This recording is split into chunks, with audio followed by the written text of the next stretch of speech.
Assalamualaikum warahmatullahi wabarakatuh. Yang terhormat Bapak Dr. Mahfud Junaidi MAG, kami dari kelompok 12 akan mempresentasikan hasil diskusi kelompok kami yang berjudul Pendidikan Islam di Tengah Gelombang Globalisasi dan Revolusi Industri 4.0. Perkenalkan, nama saya Bayu Agung Setiawan dengan NIM akhir 091. Perkenalkan, nama saya Afina Layinatun Nafisa dengan NIM 2103016085. Perkenalkan, nama saya Koninga dengan NIM 2103016103. Baiklah, materi yang pertama saya akan menjelaskan mengenai the great shifting atau perubahan dahsyat. Jadi pada era milenium ketika ini dunia ditandai dengan adanya dua perubahan dahsyat yang itu tidak bisa dihindari oleh siapapun, dimanapun, dan kapanpun. Yang pertama, globalisasi. Seolah-olah dunia tidak ada batas pemisahnya.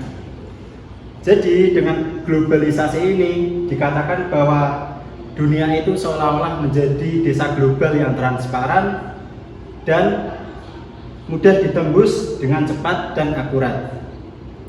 Jadi ketika ada kejadian di suatu negara, maka negara di belahan dunia lain akan dengan cepat dan mudah mengetahui kejadian dari negara tersebut. Tidak hanya tahu, bahkan itu juga bisa berpengaruh terhadap negara yang berada di belahan lain. Ya, misal contohnya itu ketika ada perang Rusia-Ukraina. Di sana ada perang, akan tetapi kita yang di sini bisa menjadi tahu ketika di Rusia dan Ukraina itu sedang terjadi perang. Bahkan juga berpengaruh terhadap kehidupan kita yang ada di sini. Ya, contoh harga minyak menjadi naik, harga gas juga menjadi naik. Baiklah, kemudian yang kedua, perubahan dahsyat yang kedua itu ada revolusi industri 4.0. Ini mengenai revolusi teknologi digital. Lanjut. Ya, ini tahapan-tahapan dari revolusi industri yang terjadi dari masa ke masa. Yang pertama, 1 IR, dibaca The Fourth Industrial Revolution. Ini membahas mengenai mesin uap. Yang kedua, The Second Industrial Revolution. Ini mengenai energi listrik. Yang ketiga, The Third Industrial Revolution. Ini mengenai komputer. Nah, yang akan kita bahas yang keempat atau biasa disebut The Fourth Industrial Revolution. Ini mengenai revolusi teknologi digital, yaitu kecerdasan buatan manusia. Contohnya AI, Artificial Intelligence. Kemudian ada IoT, Internet of Things, Internet of System, kemudian ada nanoteknologi. Lanjut. Nah, di sini ada beberapa pernyataan seorang tokoh, beberapa tokoh mengenai globalisasi. Yang pertama ini adalah Bill Clinton. Beliau ini adalah seorang presiden Amerika Serikat yang ke-42. Jadi beliau ini bukan sembarang beliau.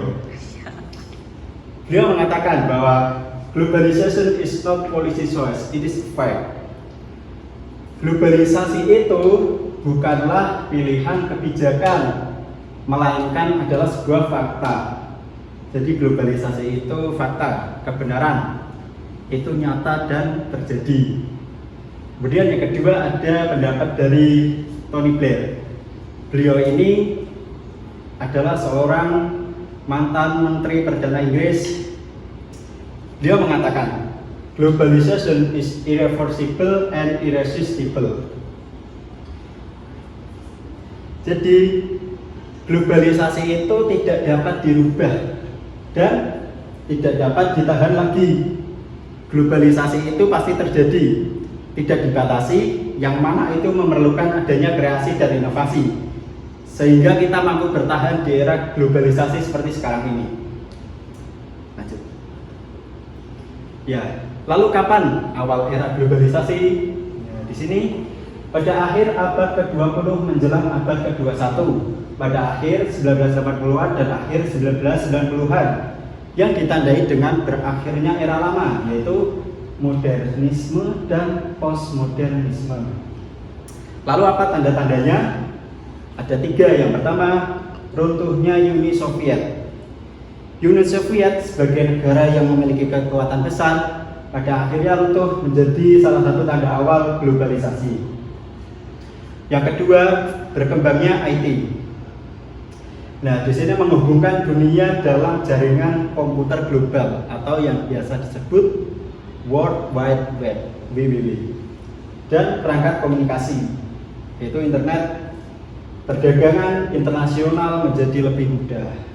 Nah, yang ketiga tandanya liberalisasi dalam segala bidang yang dipaksakan yang disepakati oleh GATT dan WTO atau General Agreement Tariff and Trade dan World Trade Organization. Lanjut. Ya, jadi kenapa disebutnya globalisasi? Nah, secara etimologi kata global menurut LDOCE atau Longman Dictionary of Contemporary English yaitu concerning the whole earth, sesuatu yang berkaitan dengan seluruh dunia, internasional atau seluruh jagat alam ini. Jadi global di sini artinya menyeluruh, tidak dibatasi oleh batas negara, wilayah, ras, warna kulit dan sebagainya. Kemudian lawan kata dari global adalah lokal. Maka dapat dideskripsikan globalisasi adalah perubahan dari lokal menuju ke global, disebut globalisasi. Begitupun sebaliknya, perubahan dari global ke lokal disebut, ada yang tahu? Tahu, lokalisasi. Ya, 1 juta. Global ke lokal disebut lokalisasi. Lanjut. Menurut Berlinsi, globalisasi memiliki 3 makna berbeda tetapi saling berhubungan. Yang pertama, menggambarkan fenomena ekonomi dari peningkatan integrasi pasar perbatasan politik. Yang kedua, menggambarkan fenomena politik yang terbatas mengenai runtuhnya rintangan-rintangan yang dipasang pemerintah atas arus internasional barang, jasa, dan modal. Yang ketiga, menggambarkan fenomena politik yang lebih luas mengenai persebaran global, kebijakan yang berorientasi pasar di lingkungan domestik dan internasional. Nah, jadi ini juga bisa menjadi gambaran umum mengenai globalisasi.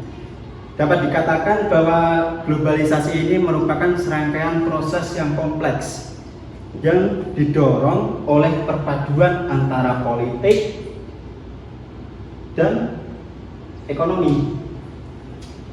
Ya, jadi perpindahan arus yang relatif tak terbendung, kemudian dalam hal modal, orang, gagasan yang melintasi batas-batas negara dengan intensifikasi yang cepat. Lanjut. Ya. Hal ini sesuai yang dijelaskan oleh Held dan koleganya, menjelaskan bahwa globalisasi ini seharusnya dipandang sebagai proses yang kompleks, multidimensional dan tidak semata-mata dipahami sebagai fenomena ekonomi. Selain itu juga sebagai gejala lintas sejarah. Ya, meskipun kegiatan ekonomi yang ekspansif itu bisa diidentifikasi sebagai aspek utama dari globalisasi, atau bisa dibilang mesin penggeraknya dari perkembangan globalisasi. Ini juga sesuai yang dijelaskan Anthony Giddens. Globalisasi adalah kekuatan tak terbendung yang memengaruhi dan mengubah segala aspek kehidupan masyarakat kontemporer, baik ekonomi, politik maupun budaya. Di Indonesia sendiri, arus globalisasi pada aspek ekonomi ditandai dengan adanya APEC dan AFTA, yaitu Asia Pacific Economic Corporation dan ASEAN Free Trade Area. Lanjut. Kemudian ada konsep dasar globalisasi. Yang pertama ada change, perubahan. Ada access of information, akses informasi, dan interaction, interaksi. Change dan interaksi terjadi karena globalisasi menawarkan parameter baru bagi perjumpaan antar individu yang lebih ekspansif secara spesial. Dihubungkan dengan peralatan elektronik, jadi individu bisa menjajah ruang secara tak terbatas. Akses informasi menjadikan seseorang dengan cepat menerima berbagai informasi dalam waktu serentak atau real time. Jadi globalisasi ini mempunyai impact atau keterpengaruhan satu sama lain, exchange, pertukaran, dan juga share experience, berbagi pengalaman. Next. Nah, kemudian ada karakteristik globalisasi. Yang pertama, bidang ekonomi, adanya pasar bebas, menuntut kemampuan kreasi yang menghasilkan produk kualitas tinggi, sehingga dapat berkompetisi secara bebas di bidang ekonomi pada era globalisasi. Dan bidang politik, hidup berkembangnya nilai demokrasi dalam masyarakat demokratis. Apa itu masyarakat demokratis? Masyarakat yang aktif dalam kehidupan bersama. Disebut juga masyarakat madani, masyarakat yang hak dan kewajibannya dijunjung tinggi. Dan yang ketiga, bidang budaya. Gelombang dahsyat budaya global yang melanda seluruh penjuru dunia. Jadi sini terjadinya benturan, maka penting untuk mengembangkan budaya lokal atau local wisdom sebagai dasar untuk merespon budaya global.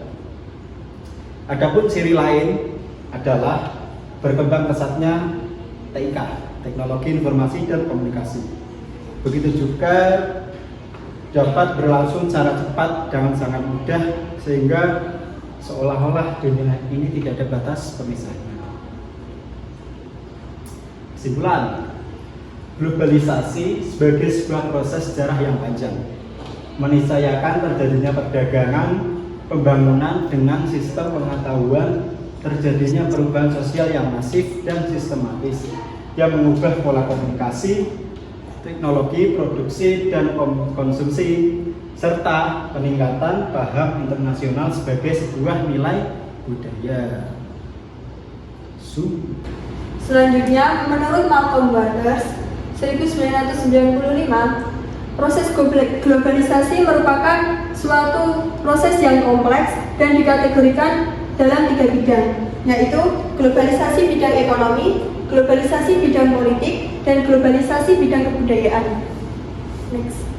Yang pertama, globalisasi ekonomi.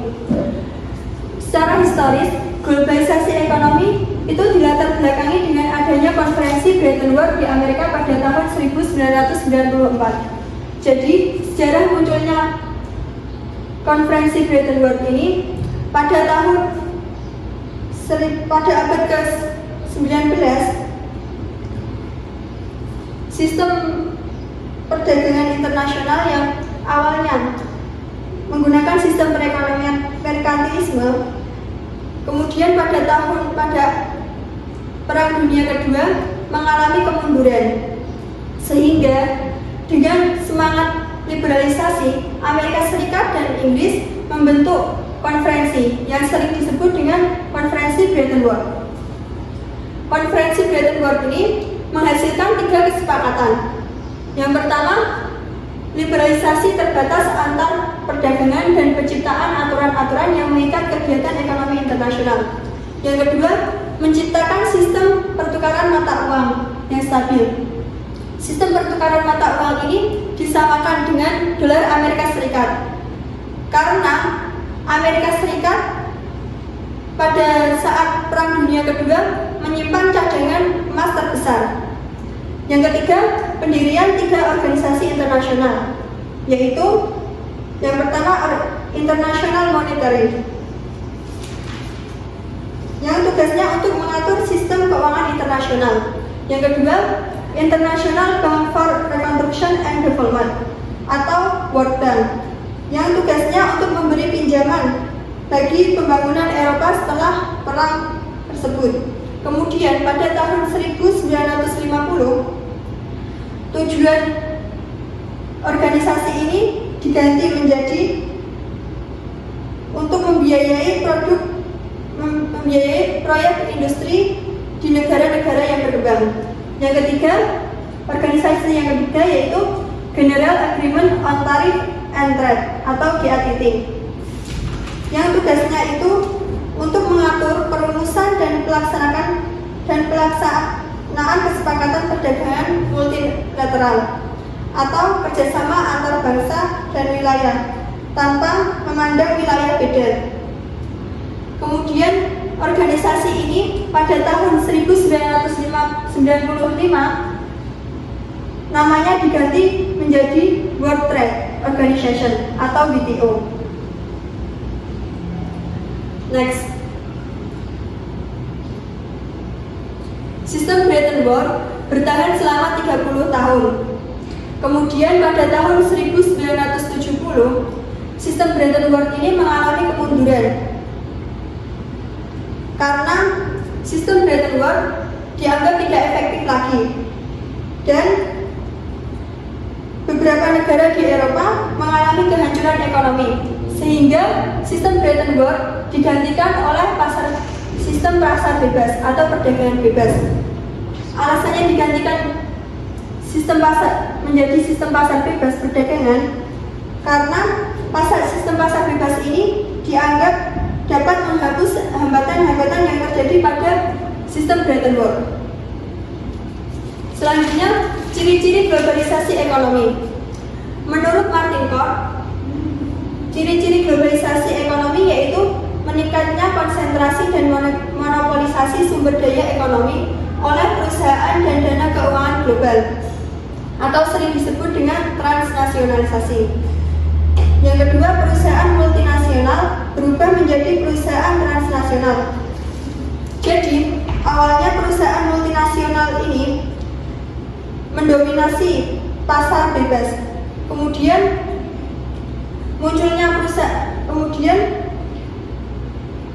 perusahaan transnasional ini muncul dan memproduksi produk atau jasa yang lebih banyak, sehingga perusahaan multinasional ini digantikan dengan perusahaan transnasional. Sedangkan menurut para ahli, munculnya sistem keuangan transnasional dianggap sebagai ciri yang fundamental yang melandasi globalisasi saat ini. Seperti contoh, pada tahun 1990, 2 triliun dolar Amerika Serikat diperdagangkan sebagai mata uang yang global. Jadi pada tahun itu, transaksi pembayarannya menggunakan dolar Amerika Serikat. Next. Selain faktor dari globalisasi ekonomi tadi, ada juga faktor lain, yaitu perubahan ciri produksi global yang terjadi pada perusahaan-perusahaan transnasional. Perusahaan transnasional adalah perusahaan yang memproduksi barang atau jasa lebih dari satu negara. Contohnya perusahaan Nike. Perusahaan Nike ini berasal dari Amerika Serikat, tetapi perusahaan Nike ini juga memproduksi di negara-negara berkembang seperti Indonesia, Cina, Pakistan, Filipina, Vietnam, dan lain-lain. Selanjutnya, pendapat para ilmuwan tentang perusahaan raksasa dalam globalisasi. Yang pertama, pendapat dari Robert Giblin. Robert Giblin mengakui bahwa perusahaan-perusahaan raksasa dan strategi global telah menjadi penentu utama arus perdagangan, lokasi industri, dan kegiatan ekonomi lainnya. Jadi, perusahaan transnasional ini menjadi penentu dari proses globalisasi ekonomi. Yang kedua, pendapat dari Joseph Stiglitz. Beliau ini mengkritik proses globalisasi yang dipelopori oleh negara negara-negara industri besar. Seperti contoh, perusahaan transnasional. Perusahaan transnasional ini dapat mengakibatkan kemiskinan pada negara-negara berkembang. Karena negara berkembang, biaya tenaga buruhnya itu murah. Jadi kesimpulannya, anatomi globalisasi ekonomi yaitu menyatukan proses integrasi ekonomi nasional ke dalam sistem ekonomi global dengan peningkatan aliran barang, jasa, modal, dan tenaga kerja. Globalisasi ekonomi diperankan oleh perusahaan transnasional, WTO, dan lembaga keuangan global. Selanjutnya, globalisasi politik. Globalisasi politik ini dipengaruhi oleh globalisasi ekonomi karena globalisasi politik merupakan proses yang secara intrinsik berkaitan dengan ekspansi pasar atau perluasan pasar.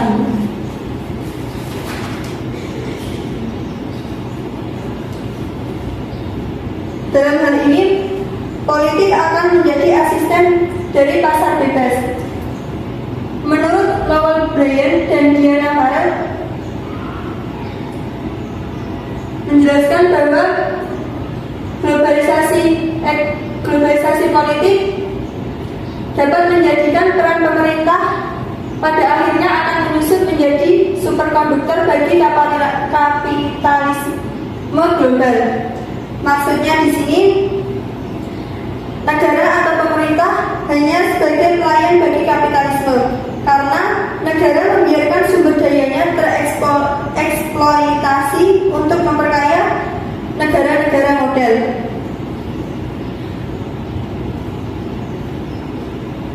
Karena aturan politik masa depan akan disamakan dengan prinsip-prinsip pasar bebas yang melakukan produksi tanpa campur tangan pemerintah.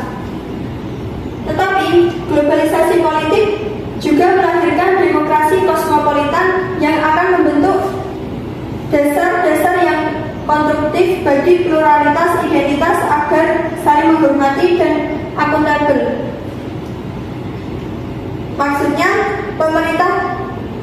Maksud dari demokrasi kosmopolitan itu pemerintah global dari rakyat, oleh rakyat, dan untuk rakyat.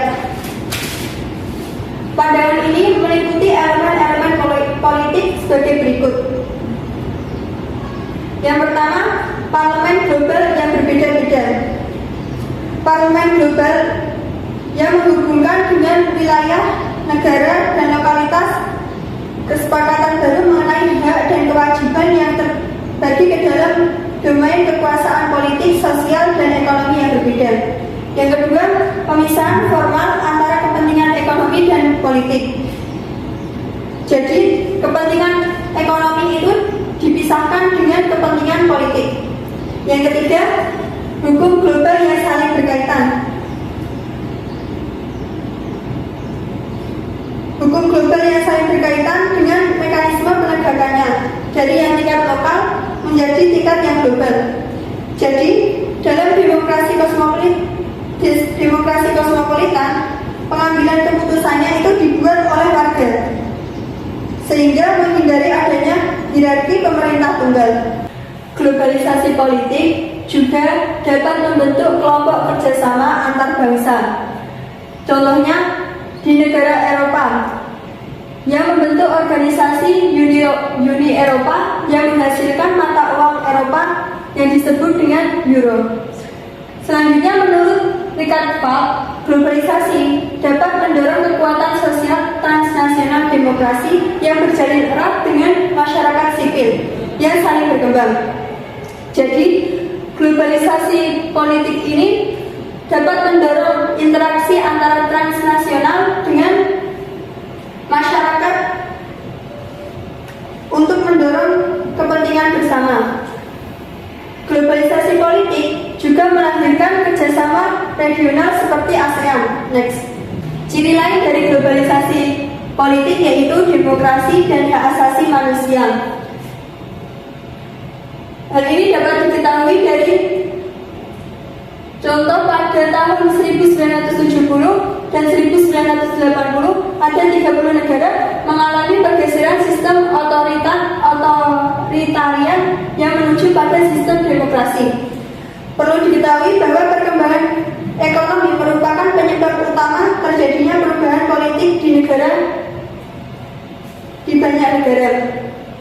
Contoh yang kedua itu adanya kebijakan-kebijakan dan peran-peran yang dilakukan Amerika Serikat, kekuatan-kekuatan utama Eropa dan lembaga-lembaga transnasional yang dapat mempercepat proses demokrasi di Spanyol, Portugal dan bekas Uni Soviet.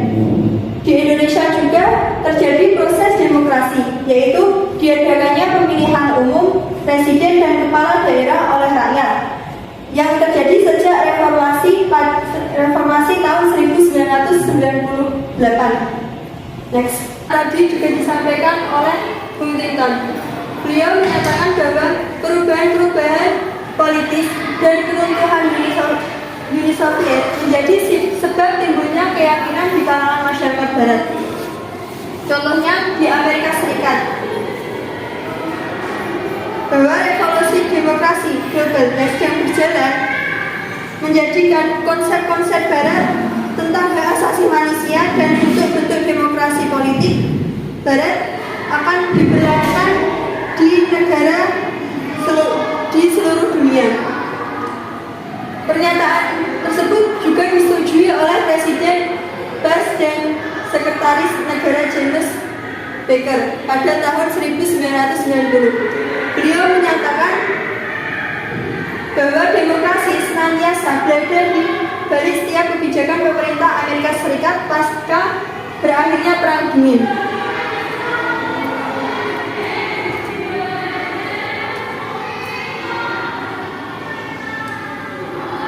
Akan tetapi, demokrasi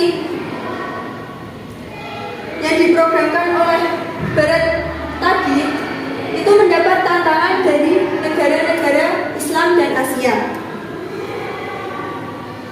Hal ini didasarkan dalam gerakan-gerakan kultural yang lebih luas sebagai penjawatan dari kebangkitan Islam dan semakin meningkatnya kesejahteraan ekonomi dan keyakinan pemerintahan ASEAN. Bung Tinton juga menegaskan bahwa peradaban Barat merupakan peradaban besar yang sering memicu terjadinya benturan-benturan keras antara peradaban. Dan ini ditandai dengan adanya ketidaksesuaian antara Barat untuk mempropagandakan kebudayaan dan implementasinya. Selanjutnya, globalisasi kebudayaan. Globalisasi kebudayaan ini dipengaruhi oleh globalisasi ekonomi, globalisasi politik, dan kemajuan teknologi informasi. Globalisasi budaya dipahami sebagai meningkatnya jaringan saling keterkaitan dan interdependensi kultural yang kompleks yang menjadi ciri kehidupan sosial modern. Seperti yang kita ketahui pada saat ini, banyak perusahaan-perusahaan memanfaatkan kemajuan teknologi komunikasi untuk memasarkan produk-produk industrinya sampai melewati batas-batas negara dan kebudayaan. Sehingga hal tersebut akan mempengaruhi percampuran kultural masyarakat, karena kultur bangsa tidak lagi berlandaskan pada lokalitas, tetapi berubah menjadi global yang berlandaskan pada Amerika Serikat. Selanjutnya, contoh-contoh globalisasi budaya. Yang pertama disampaikan oleh Bung Tinton. Beliau ini memberikan ilustrasi terjadinya globalisasi budaya. Yang pertama terjadi di Timur Tengah, yang dimana anak-anak mudanya ini lebih suka menggunakan jeans, minum coke, dan mendengarkan musik rap. Yang kedua, pada tahun 1970 dan 1980, orang Amerika banyak membeli peralatan elektronik pada Jepang. Kemudian 88 dari ratusan film di seluruh dunia pada tahun 1993 adalah film Amerika. Dan dua organisasi Amerika dan dan 2 organisasi Eropa menginformasikan berita tentang kondisi global. Selain itu, di Indonesia juga terjadi globalisasi kultural, seperti perluasan budaya pop, banyaknya produk-produk internasional seperti McDonald, Kentucky, Coca-Cola, dan brand-brand internasional. Contoh globalisasi budaya selanjutnya yaitu adanya prinsip-prinsip restoran fast food yang diciptakan oleh George Richter. Prinsip ini dikenal dengan McDonaldization. Prinsip ini berupa efisiensi atau efisien. Yang kedua, calculability atau kemampuan memperhitungkan. Yang ketiga, predictability atau kemampuan memprediksi. Yang keempat, kontrol, kemampuan mengawasi. Jadi, prinsip-prinsip restoran fast food ini akan diberlakukan di segala lapisan masyarakat Amerika Serikat dan seluruh dunia. Alfredman, gelombang tsunami globalisasi dapat menyebabkan dunia menjadi datar tanpa ada batasnya, sehingga memudahkan sesuatu masuk wilayah suatu negara. Banyak negara akan mengalami imperialisme kultural pada ilmuwan politik. Imperialisme kultural ini adalah negara barat mendominasi media di seluruh dunia. Contohnya McDonaldization yang dibuat oleh George Richter tadi, yang menyebabkan kesamaan global, kesamaan kebudayaan global. Namun pada kenyataannya, globalisasi ini tidak hanya menghilangkan kultural lokal, tetapi juga membangkitkan kultural yang dikenal dengan globalisasi atau percampuran budaya, yang direfleksikan dalam bentuk musik, film, fashion, bahasa, dan lainnya. Jadi, bentuk musik itu seperti musik-musik yang ada campuran dari barat dan lokal. Jadi intinya, globalisasi kultural itu dikuasai oleh budaya barat. Contohnya, penggunaan bahasa Inggris sebagai bahasa global. Ilmu pengetahuan berpusat di lembaga-lembaga pendidikan tinggi barat. Sehingga kita harus mewaspadai kondisi ini agar tidak hilang budaya di negara kita. Seperti dengan cara menggunakan produk-produk lokal dan menyukai produk-produk lokal. Jadi kesimpulannya, globalisasi kebudayaan mempunyai dampak positif dan negatif, sehingga perlu dipersiapkan generasi muda yang menghargai kebudayaannya sendiri. Baik, yang selanjutnya adalah revolusi industri 4.0. Jadi, dunia saat ini sedang mengalami perubahan atau sedang ada fenomena yang sangat mencengangkan, yaitu dengan munculnya revolusi industri 4.0. Kalau dalam bahasa Inggrisnya itu adalah the fourth industrial revolution. Oke, lanjut. Jadi revolusi industri 4 ini pertama kali bergema pada tahun 2011 di Hannover Fight. Tapi awal mula adanya revolusi itu sebenarnya sudah ada pada tahun 2000 dari industri manufaktur Jerman. Dan yang menciptakan atau menggemakan revolusi industri ini adalah Profesor Klaus Schwab. Dan tujuannya apa revolusi industri ini? Yaitu untuk memitigasi persaingan antar perusahaan pada saat itu, dan untuk membedakan antara perusahaan Jerman dan Eropa dengan perusahaan internasional lainnya. Yang selanjutnya adalah tahapan dari revolusi industri. Untuk yang pertama yaitu revolusi industri 1.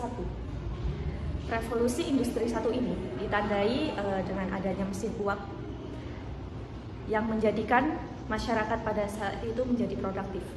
Kemudian ditemukannya kereta api sebagai sarana transportasi pada masa itu.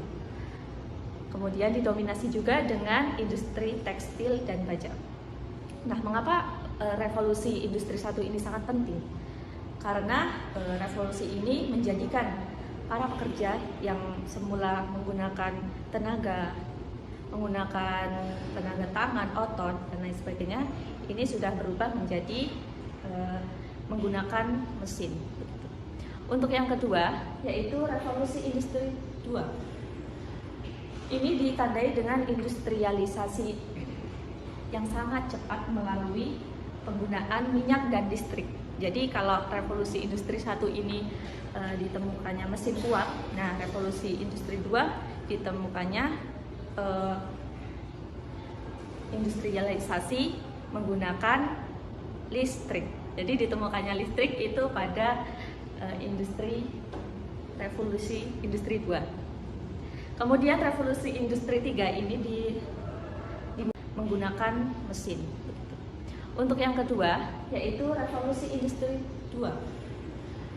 Ini ditandai dengan industrialisasi yang sangat cepat melalui penggunaan minyak dan listrik.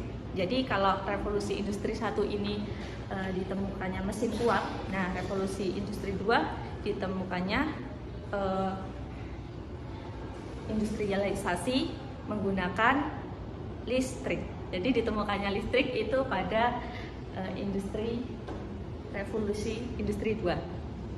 Kemudian revolusi industri 3 ini dimulai pada tahun 1960. Dimulai pada tahun 1960 yang ditandai dengan teknologi informasi atau IT. Nah, IT ini sudah mulai menjadikan produktivitas atau menjadikan sistem produksi itu lebih efisien dan cepat. Nah, kemudian yang keempat adalah revolusi industri 4. Nah, ini yang akan kita bahas nanti. Revolusi industri keempat ini sudah mulai menggabungkan antara teknologi dengan pengetahuan. Maka dari itu, revolusi ini memungkinkan proses produksi itu lebih cepat dan efisien. Nah, kemudian apa dampak dari revolusi industri? Mulai dari revolusi 1 sampai dengan revolusi industri 4. Untuk yang pertama, dampaknya yaitu menghasilkan pertumbuhan ekonomi. Yang kedua adalah kesejahteraan yang meluas.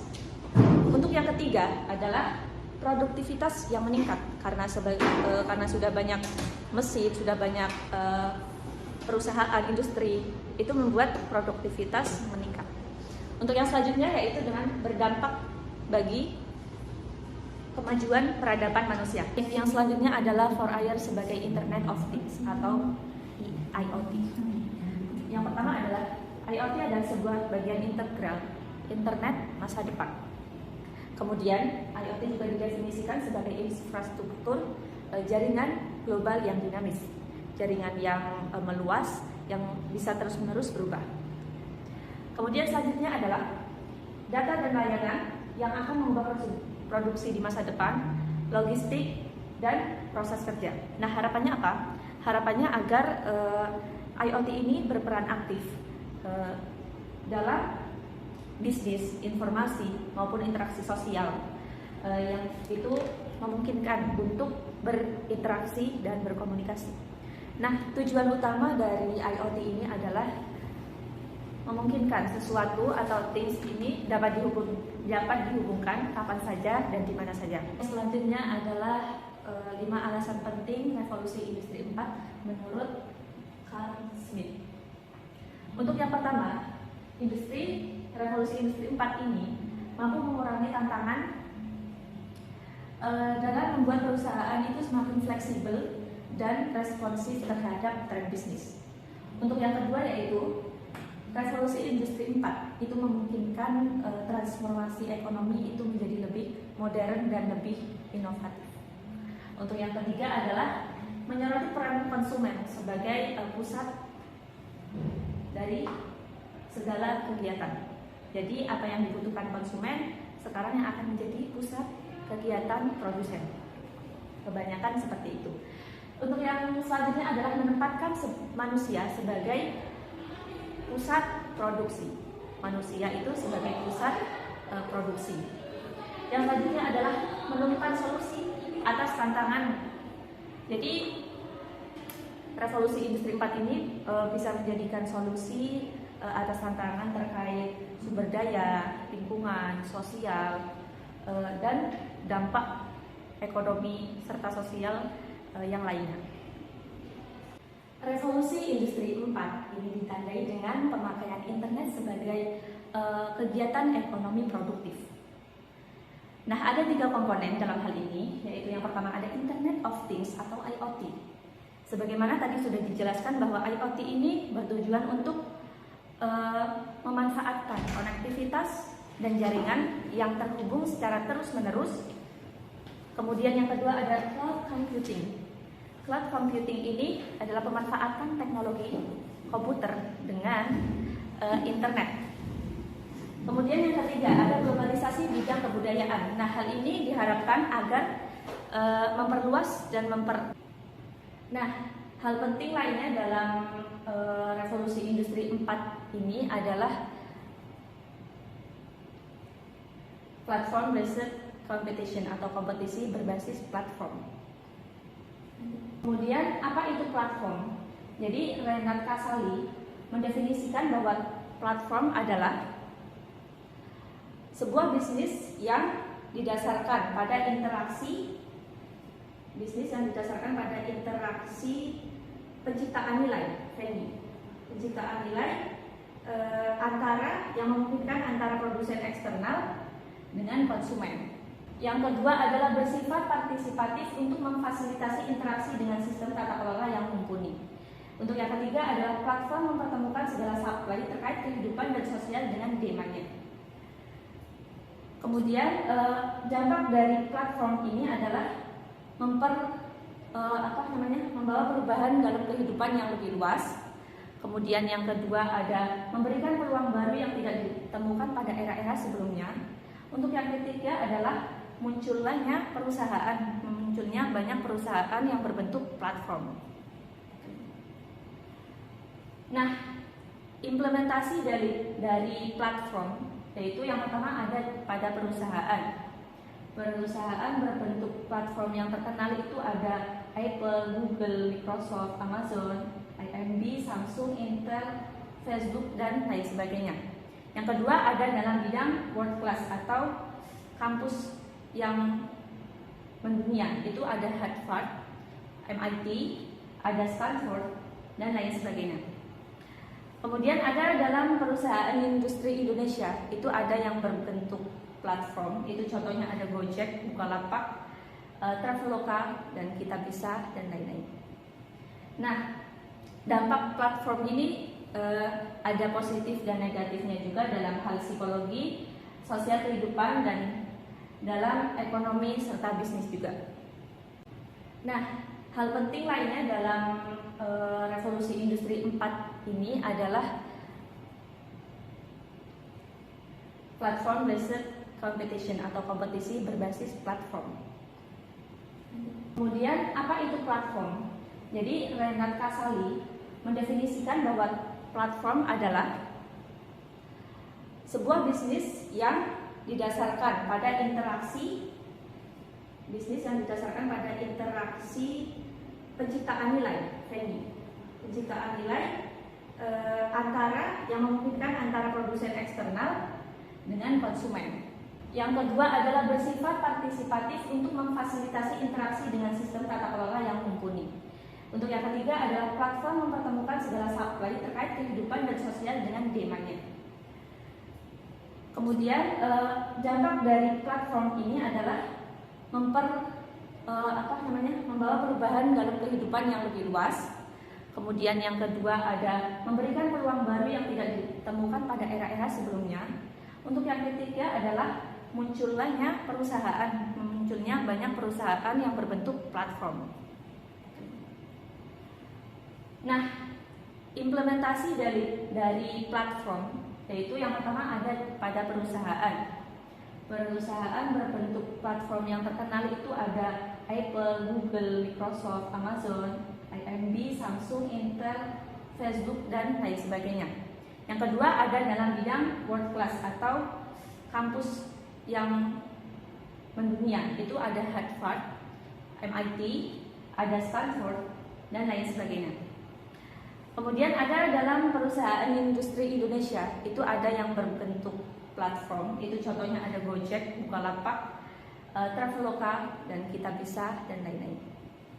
Nah, dampak platform ini ada positif dan negatifnya juga dalam hal psikologi, sosial kehidupan, dan dalam ekonomi serta bisnis juga. Nah, pendidikan Islam itu bagaimana kita harus merespon. Kita ulang bahwa globalisasi ditambah dengan revolusi industri 4 ini melahirkan the great shifting atau perubahan yang sangat besar. Nah, globalisasi ini adalah sebuah mata pisau yang dapat berakibat positif bagi manusia dan sebaliknya juga dapat berakibat negatif. The great shifting ini juga akan mudah diterima dengan oleh orang yang terbuka dan sudah terbiasa beradaptasi. Namun, the great shifting ini akan ditantang oleh orang-orang yang terbelenggu dalam kebebasan masa lalu.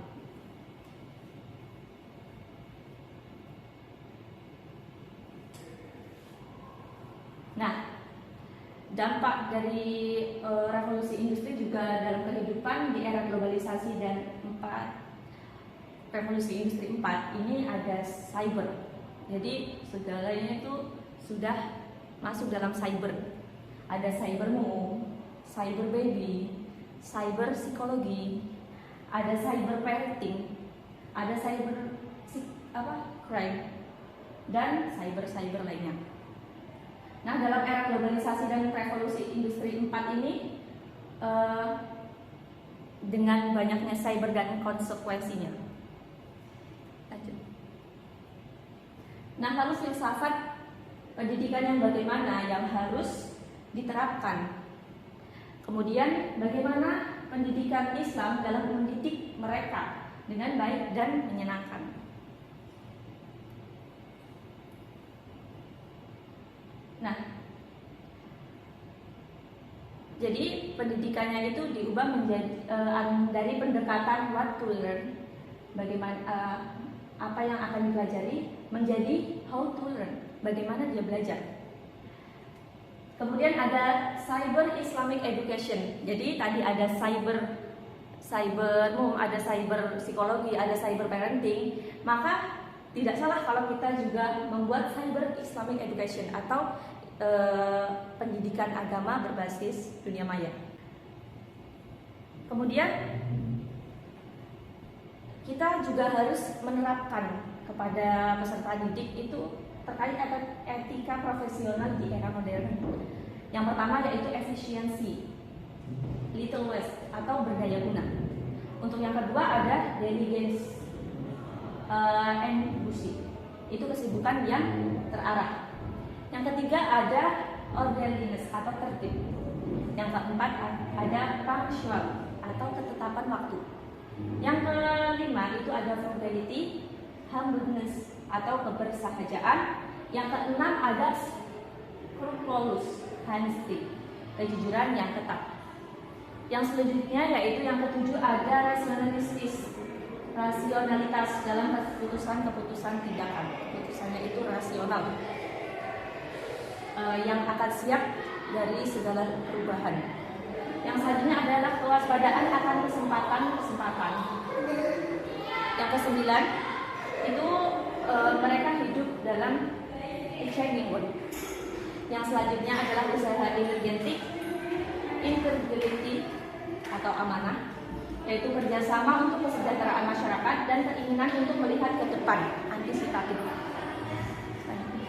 Pembelajaran di era revolusi industri ini, pendidikan Islam model indoktrinasi sudah saatnya ditinggalkan karena sudah terbukti tidak menghasilkan pemahaman yang mendalam, deep understanding dan deep reasoning atau penalaran yang mendalam. Nah, mengapa? Karena dalam metode ini adalah maksud guru atau sekolah adalah membuat siswa percaya akan sesuatu meskipun ada buktinya. Kemudian yang kedua adalah metode pengajaran yang memaksa atau tidak sesuai. Yang selanjutnya adalah isinya terdiri dari doktrin dan ideologi yang ditentukan dan segala sesuatu yang lain dilarang keras. Kemudian yang selanjutnya adalah konsekuensi dari hasil pendidikan adalah pikiran yang tertutup dan tidak toleransi. Orientasi pendidikan masa kini, pendidikan Islam masa kini. Yang pertama adalah future oriented atau berorientasi ke depan. Nah, dengan tetap berpijak dengan pemahaman dan pengamalan ajaran agama. Kemudian yang kedua adalah semangat ijtihad, yaitu dengan menggelorakan semangat siswa untuk belajar. Kemudian yang selanjutnya adalah adaptasi kritis dan inovasi kreatif, sehingga tidak terdisrupsi oleh perubahan yang dahsyat. Jadi tidak mudah tergiur gitu dengan perubahan-perubahan dan tidak kaget. Nah, jadi kesimpulannya yaitu pendidikan Islam itu bukan hanya mentransfer pengetahuan, tetapi mengembangkan aspek intelektual, karakter, moral, nilai dan budaya bagi peserta didik. Karena hakikatnya pendidikan Islam itu memanusiakan manusia, berlandaskan pada nilai ajaran Islam, sehingga manusia mampu memahami dirinya sebagai manusia, alam semesta tempatnya hidup, dan Tuhan yang telah menciptakannya. Nah, jadi intinya kita hidup di zaman yang sudah modern seperti ini, di zaman era revolusi 4. Itu dunia itu tidak hanya membutuhkan orang-orang yang kuat saja, tetapi membutuhkan orang yang mampu beradaptasi. Maka beradaptasilah kita selagi mampu. Baik, sekian dari kelompok kami. Kurang lebihnya mohon maaf. Wassalamualaikum warahmatullahi wabarakatuh.